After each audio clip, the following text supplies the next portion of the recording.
ദിനവും മനമേ തൽസമയം വൻ കൃപകൾ പ്രാപിപ്പാൻ.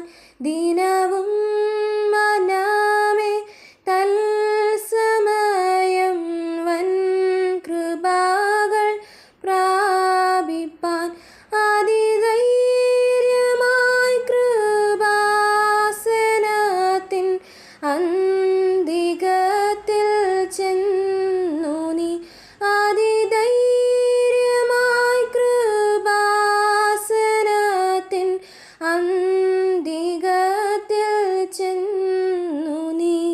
ദൈവവചന ചിന്തകൾ കേൾക്കുന്ന എല്ലാ മാന്യ ശ്രോതാക്കൾക്കും ക്രിസ്തീയ സ്നേഹവന്ദനം. ഇയ്യോബിൻ്റെ പുസ്തകം 35-ാം അധ്യായം 11-ാമത് വാക്യത്തിൽ ഇങ്ങനെ രേഖപ്പെടുത്തിയിട്ടുണ്ട്: എൻ്റെ സൃഷ്ടാവായ ദൈവം എവിടെ എന്ന് ഒരുത്തനും ചോദിക്കുന്നില്ല എന്നുള്ള വചനമാണ്.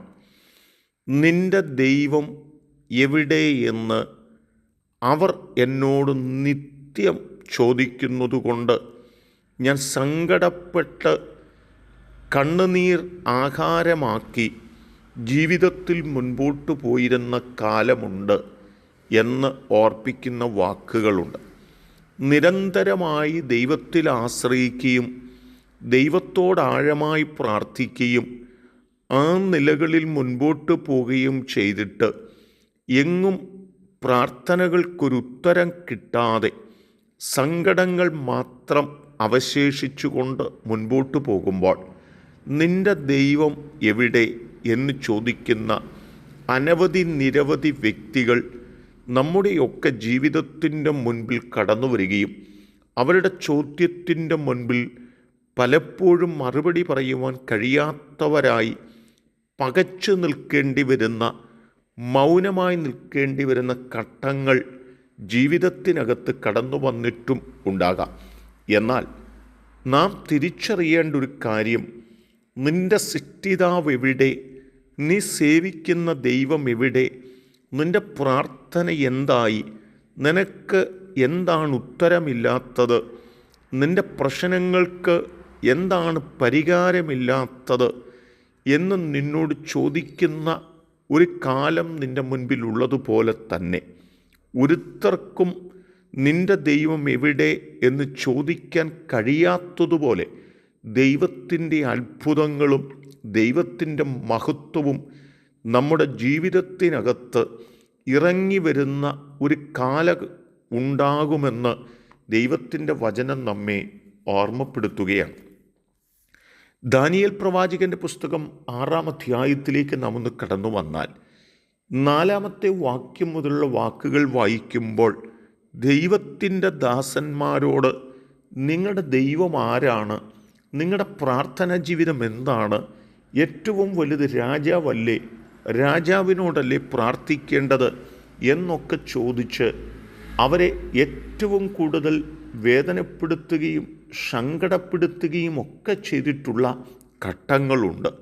എന്നാൽ ആ 6-ാം അധ്യായത്തിനകത്ത് തന്നെ 22-ാം വാക്യത്തിലേക്ക് വരുമ്പോൾ ചോദിച്ച ചോദ്യകർത്താക്കളുടെ മുൻപിൽ ദാനിയേൽ എഴുന്നേറ്റ് നിൽക്കുന്ന ഒരു ദൃശ്യമുണ്ട്.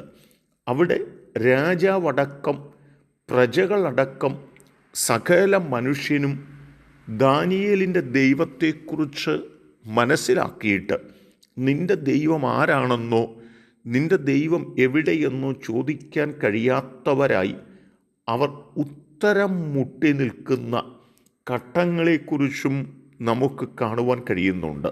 മാത്രമല്ല, രാജാവ് ദാനിയേലിൻ്റെ ദൈവമാണ് ദൈവം എന്ന് പറയുന്ന കാലവും അവൻ്റെ മുമ്പിൽ വെളിപ്പെട്ടു വന്നു എന്നത് നാം മറന്നു കളയരുത്. എന്നെ കേൾക്കുന്ന പ്രിയപ്പെട്ടവരെ, കർത്താവിന് വേണ്ടി ജീവിപ്പാൻ വേണ്ടി ഇറങ്ങിത്തിരിച്ചവരുടെ ജീവിതത്തിൽ ഒരുപാട് വേദനകളും ദുഃഖങ്ങളും കഷ്ടങ്ങളുമൊക്കെ കടന്നു വരാം. എങ്ങും ഉത്തരം കിട്ടാത്ത അനുഭവങ്ങളും അനവധി ആളുകളുടെ ചോദ്യങ്ങൾക്ക് ഉത്തരം നൽകാൻ കഴിയാത്ത സ്ഥിതിവിശേഷങ്ങളും ജീവിതത്തിൽ കടന്നു വന്നെന്ന് വരാം.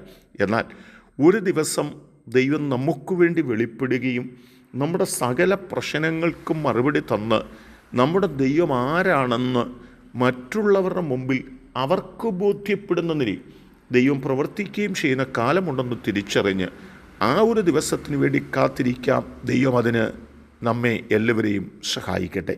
കരുണയുള്ള ദൈവമേ, ഞങ്ങളുടെ ജീവിതത്തിൽ ഞങ്ങളുടെ ദൈവം എവിടെയെന്ന് ചോദിക്കാൻ ഒരു കാലമുണ്ടെങ്കിൽ ജനത്തിൻ്റെ വായടച്ച് ഞങ്ങളുടെ ദൈവം ഞങ്ങളുടെ മുമ്പിൽ പ്രത്യക്ഷമായി വെളിപ്പെട്ട് നിൽക്കുന്ന ഒരു കാലം വരുമെന്ന് വിശ്വസിച്ച് ഞങ്ങൾക്ക് മുന്നേറുവാൻ ഞങ്ങളെ പ്രാപ്തരാക്കണമേ. ദൈവം ഞങ്ങളെ സഹായിക്കുന്നത് കൊണ്ട് സ്തോത്രം.